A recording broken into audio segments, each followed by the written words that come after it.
Yo, what is good, everybody? Finally back with a long-awaited haul video. It's been a very long time since I've recorded one. To be honest, I just, been taking a break from picking up, manga, comic books, all that stuff. Especially with has been going on as of late. Just wanted to take a bit of a break, but finally started picking up a few things. Started receiving some, anime, manga, and comic books that I have ordered as of late, and I've been excited to show you guys what I have picked up, and wanted to show you guys. So yeah, all that being said, let me show you what I picked up.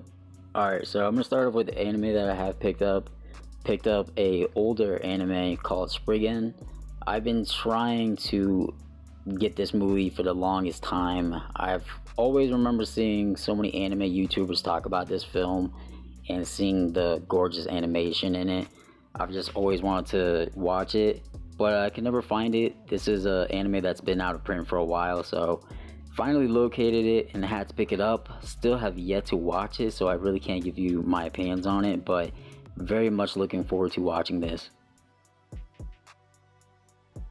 Next anime I picked up is something I have been really looking forward to for the longest time, and that is the re-release on Blu-ray, Tokyo Godfathers.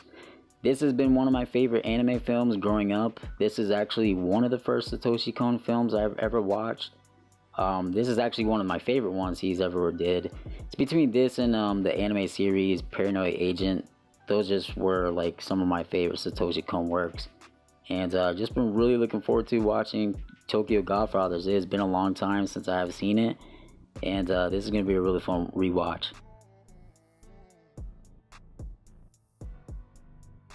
Alright, so the next thing I have is not an anime, but it is an animated film. And that is Justice League Dark Apocalypse of War.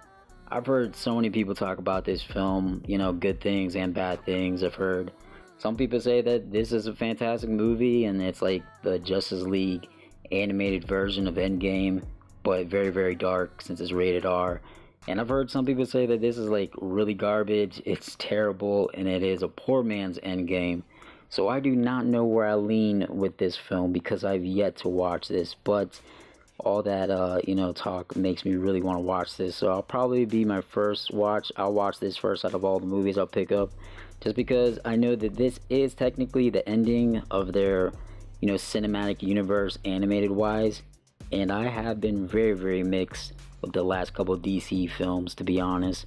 Especially animated wise, it's just the quality for me has personally dipped down in animation and storytelling, and I don't like the cinematic universe that they have built up, especially since it's centered around like the New 52 and changing up the comic books. For example, when they did the Judas Contract, which is an older comic book, but they mixed the New 52 Teen Titans mixed with their old comic book. I just don't like that. I just rather have them do it, change up the animation style for each film. Doesn't have to fit a cinematic universe. Just draw, do the art animation similar to what the comic book art style was. Similar like what they did with the Dark Knight Returns Part 1 and 2. It fit very well to Frank Miller's art style, and it didn't change up the thing, and it didn't add up the New 52 type of continuity. So I really hope that this is going to be a good film. Hoping it has a good conclusion, but we'll see. Alright, so moving on to the manga that I have picked up. I've picked up Golden Kamui Volume 6. As you can see, I'm way behind in the series, but I am in no rush to really catch up to it, just because I really have been enjoying this series a lot, and I like it taking a bit slowly with the series, because I've just been reading so many different series at once. But I really love Golden Kamui, to be honest. It is probably one of my favorite ongoing releases currently right now. I just love everything about the series. I love the characters, the art, the historical aspect, and learning about new cultures that I have no clue anything about. And also the humor. It's a really funny series. Just everything's about this I love. It's really brutal. It's definitely not for everybody, but it is a series I really, really enjoy. Alright, next up we have Blood on the Tracks Volume 1. I'm not going to talk too much about this series because I did do a first impressions video on this, but I will say I did really enjoy this first volume. Alright, next up we have Mobile Suit Gundam Thunderbolt Volume 13. This is actually right around where the manga takes a drastic turn. If you guys don't know what I mean, this is the volume where the mangaka art style changes up pretty drastically. He unfortunately was diagnosed with something that was going to affect his drawing hand, and it definitely affected his drawing art style very drastically. And it's unfortunate because this is his livelihood, this is his career and his passion. And it sucks because I really loved his art style. I thought that was one of the better things about Thunderbolt, and it just sucks for him. But I give him all the props in the world because he is still continuing doing the series, art and story. But this is pretty much, I think the series is coming to a conclusion, to be honest. I think it's on its last arc. So yeah, that's pretty unfortunate for him that he's going through all this, but definitely a series I still enjoy and highly recommend it. I feel it's personally underrated series. Next up we have One Punch Man Volume 19. I actually just received this volume today, so I have yet to read this volume, but I'm very excited to check it out. I have yet to be disappointed with a One Punch Man volume, so definitely looking forward to reading this. Alright, next up we have 20th Century Boys Book 7 and 8. I have yet to read Book 8 yet because this just released not too long ago and I just received it. But I have read Book 7 and I'm really enjoying the series a lot. I've said that multiple times in my past videos. Definitely enjoyed Book 7 a lot because it is ironic because Book 7 dives pretty heavily into the virus being released worldwide, and it is pretty crazy to think that we're actually going through a pandemic our own selves in real life. So that's ironic, but I definitely enjoy 20th Century Boys. When I'm done collecting all 20th Century Boys and also 21st Century Boys, I'm going to try to move on to other Urasawa works because there is a few new releases coming out, I think, from him.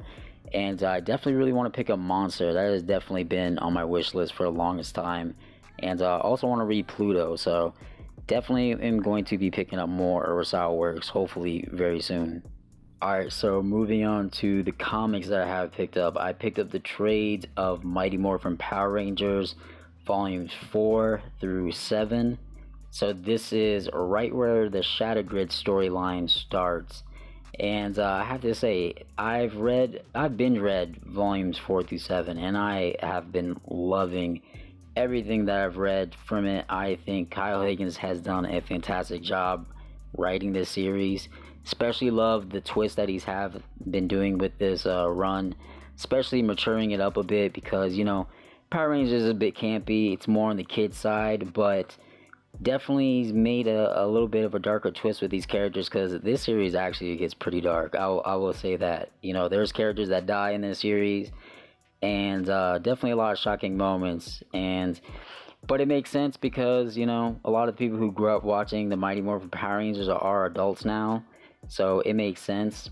And definitely am looking forward to picking up more volumes from this series. I am really hoping, though, since Boom Studios, who just partnered up with Netflix. So Netflix is going to be adapting a few things from Boom Studios. So it's going to be a little bit of live action and animated. So I'm hoping that they're going to animate Mighty Morphin Power Rangers because I think this is a perfect adaptation that would make a great cartoon series. I see it being more of a cartoon series, to be honest, than a live action, especially since, Power Rangers is still continuing on to this day. It's still a kids series. And on top of it, they are going to be doing a new live action film, which is going to be like an original concept. I think they released some of what the concept was going to be for the new movie. So I don't see them doing a live action, but I am hoping that they will do a animated series for this run because it has been fantastic, like I've said.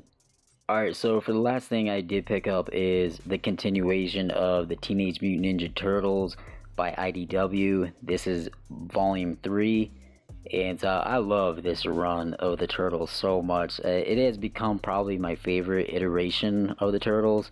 Just the tone and everything. I like that it's a mixture of like the old school comic books of the Ninja Turtles, but also mixing up a little bit of the humor from the cartoons.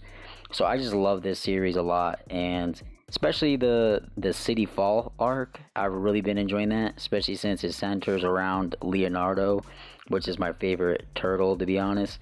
But yeah, everything's been great with this series.